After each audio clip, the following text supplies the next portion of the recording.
Ayo dadi wong lanang blas ranti pikiran. Wes kere ra kerja malah ngeslot karo selingkuh.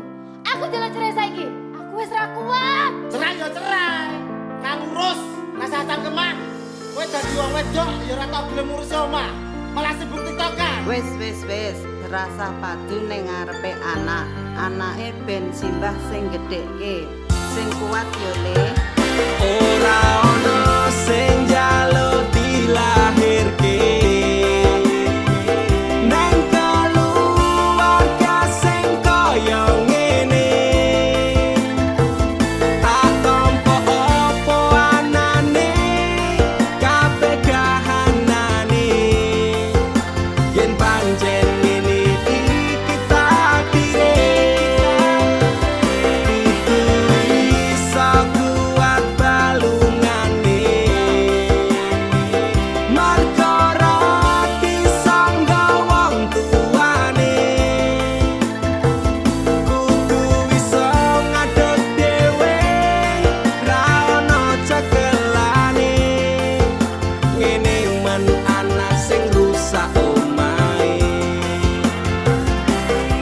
Nek kelingan bapak ibu nangis tenan atiku doi-gois dewe-dewe dadi bubar keluargane. Pedhot ing tengah dalan hancur kabeh harapan.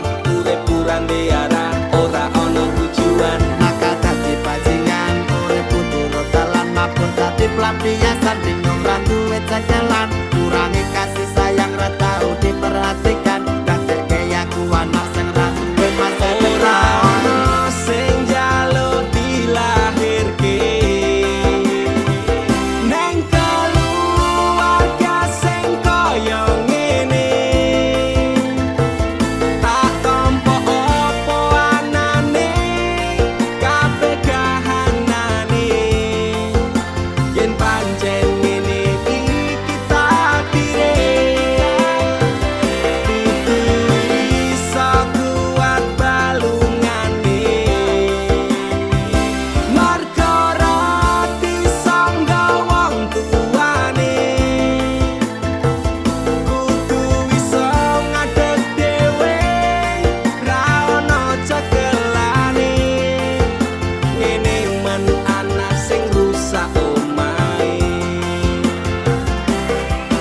saiki bapak ibu wis rapi dhewe